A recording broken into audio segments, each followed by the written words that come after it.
Hello students, स्वागत है आज की क्लास में। आज हम करेंगे श्रीलंका में बहुसंख्यकवाद ये टॉपिक। ये है आपका फर्स्ट लेसन, राजनीति की बुक है और जिसमें आपका ये क्वेश्चन है 3rd और पेज नंबर है आपका 3। इसमें हमने करना है कि श्रीलंका के अंदर जो बहुसंख्यकवाद था उसके विषय में हम पढ़ेंगे। तो सबसे पहले तुम्हें पता होना चाहिए कि बहुसंख्यकवाद होता क्या है। बहुसंख्यकवाद क्या है कि अगर कोई समुदाय जिसकी संख्या ज़्यादा है और वह अपने मन चाहे ढंग से देश में शासन करता है, कौन? जिसकी संख्या ज़्यादा है, और वो अल्पसंख्यक है जिनकी संख्या कम है, उनकी ज़रूरतों और इच्छाओं को अनदेखा करता है, यानी कि उसकी अवहेलना करता है, तो हम कहेंगे कि वहाँ पर बहुसंख्यकवाद है। यानी कि जिनकी संख्या ज़्यादा है उन्हीं के अकॉर्डिंग जो है सरकार चल रही है। तो वो क्या करते हैं, जो कम संख्या वाले लोग होते हैं, अल्पसंख्यक होते हैं, उनकी इच्छाओं की अवहेलना करते हैं। तो श्रीलंका में भी कुछ ऐसी ही सिचुएशन थी। वहाँ हमने पिछले क्वेश्चन में पढ़ा है तुमने कि श्रीलंका के अंदर किसकी संख्या ज़्यादा थी? सिंगलियों की, और जो तमिल थे उनकी संख्या कम थी। तो श्रीलंका कब स्वतंत्र हुआ? 1948 में। उसके बाद सिंगली समुदाय के नेताओं ने वो बहुसंख्या के बल पर शासन चलाना शुरू किया।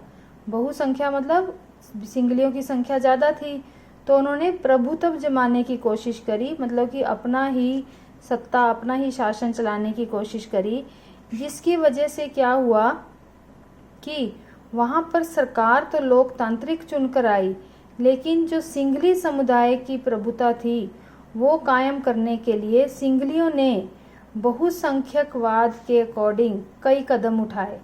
सिंपल सी बात है कि सिंगलियों ने बहुसंख्यक के आधार पर अपना शासन और बल जो है वहाँ पर आजमाया।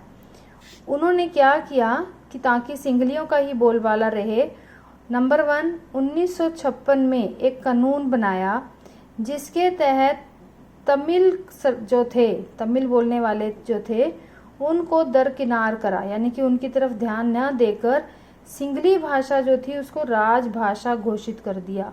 राजभाषा कौन सी भाषा होती है? जिसको सारे लोग बोलेंगे। अगर राजनीति कार्य हो रहा है, कोई भी काम कर रहे हैं, तो उसी भाषा को प्रयोग करेंगे, पढ़ाई उसी भाषा में करेंगे। तो सिंगलियों ने क्या कहा कि सिंगली भाषा को राजभाषा घोषित कर दिया उन्होंने, और तमिल भाषा को अनदेखा करा। जितने भी विश्वविद्यालय थे, यूनिवर्सिटी थी, सरकारी नौकरियां थी, उनमें सिंगलियों को ही सबसे ज़्यादा प्राथमिकता दी जाती थी, उन्हें ही सबसे पहले नौकरी मिलती थी और स्कूल और कॉलेज में एडमिशन मिलता था। तीसरा पॉइंट है कि उन्होंने संविधान के अंदर एक प्रावधान बनाया जिसके अनुसार उन्होंने बौद्ध मत को बढ़ावा दिया। पिछले क्वेश्चन में आपने करा था, याद कर लिया होगा कि जो सिंगली थे वो किस धर्म को मानते थे? बौद्ध धर्म को। तो सिंगलियों ने क्या किया? इसको बढ़ावा दिया। तो इन सब बातों का तमिलों पर क्या प्रभाव पड़ा कि तमिल जो थे, इन सरकारी फैसलों ने श्रीलंका के जो तमिल थे उनमें नाराजगी आ गई, बेगानापन आ गया।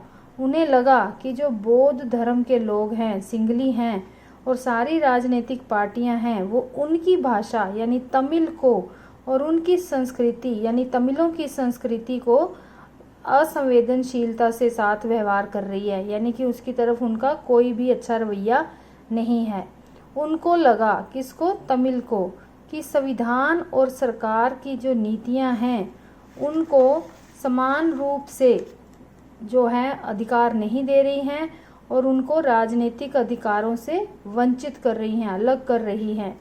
नौकरियां और जितने भी फायदे के काम थे, तमिलों के साथ भेदभाव किया जाता था। कौन करता था भेदभाव? सिंगली। और उनके हितों की अनदेखी की जाती थी। किसके हितों की? तमिल के हितों की। तमिल और सिंगली समुदायों के संबंध जो थे इससे क्या हो गया? बिगड़ गए। आपस में उनके संबंध बिगड़ने शुरू हो गए। उसके बाद तमिलों ने क्या किया?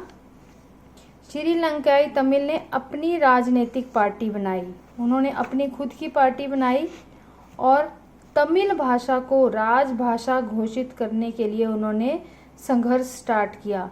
जहाँ पर शिक्षा होती है, रोजगार होते हैं, वहाँ पर भी उन्होंने कहा कि सबको समान अवसर दिए जाने चाहिए। इसके लिए उन्होंने क्या किया? संघर्ष। किसने किया? तमिलों ने। किसके खिलाफ? सिंघलियों के खिलाफ। इस तरह से उनकी जो मांगे थी उनको जो सिंघली थे उन्होंने लगातार नकारा। 1980 के दशक में उत्तर पूर्वी श्रीलंका में स्वतंत्र तमिल सरकार बनाने की मांग को लेकर राजनीतिक संगठन बनाए गए। किसने बनाए ये संगठन? तमिलों ने। तो किसके खिलाफ? सिंघलियों के खिलाफ। यहाँ तक इसका आंसर है क्वेश्चन का। क्वेश्चन में क्या था? सिंघलियों और तमिल के बीच में किस तरह से आपस में बहुसंख्यकवाद को लेकर जो मनमुटाव था उसकी व्याख्या की गई है। फोर्थ क्वेश्चन है कि श्रीलंका में गृह युद्ध के क्या कारण थे? सबसे पहले तुम्हें पता होना चाहिए कि गृह युद्ध क्या होता है। गृह युद्ध किसे कहते हैं? गृह युद्ध तब होता है जब किसी मुल्क में, किसी देश में सरकार के विरोधी कोई समूह है, कोई जो समूह है वो सरकार के खिलाफ चल रहा है और लड़ाई चल रही है उसकी, लेकिन वो लड़ाई हिंसक रूप ले ले।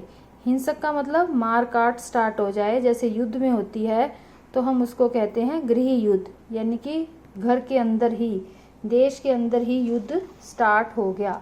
तो ये युद्ध कहाँ स्टार्ट हो गया था? श्रीलंका के बीच में। श्रीलंका में युद्ध क्यों स्टार्ट हुआ, यही क्वेश्चन है। श्रीलंका में दो समुदायों के बीच अविश्वास ने बड़े टकराव का रूप धारण कर लिया।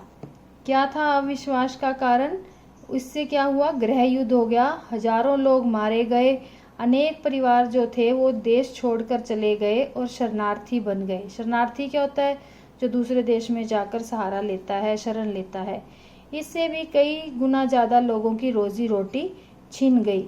इससे क्या हुआ? वहाँ के गृह युद्ध से मुल्क के सामाजिक, सांस्कृतिक और आर्थिक जीवन में काफ़ी परेशानियाँ पैदा हुई। ये कहाँ की बात हो रही थी? श्रीलंका की। तो इसके साथ ही आपका ये सेकंड क्वेश्चन भी ख़त्म होता है। और इस तरह से आपको ये क्वेश्चन उम्मीद है अच्छे से समझ आ गया होगा। आप सब इसको कॉपी में लिखेंगे और याद करेंगे। और इसको आप शॉर्ट में कैसे बना सकते हो? इस तरह से। बहुसंख्यकवाद क्या है? उसके बाद बहुसंख्यक जो है उसमें किसे कहते हैं? बहुसंख्यक। इसमें श्रीलंका में बहुसंख्यकवाद के कौन से रूप हैं? ये 3 रूप हैं। उसके अंदर तमिलों पर इसका क्या प्रभाव पड़ा? इसके 4 पॉइंट हैं। तमिलों के इसके ऊपर क्या प्रभाव था?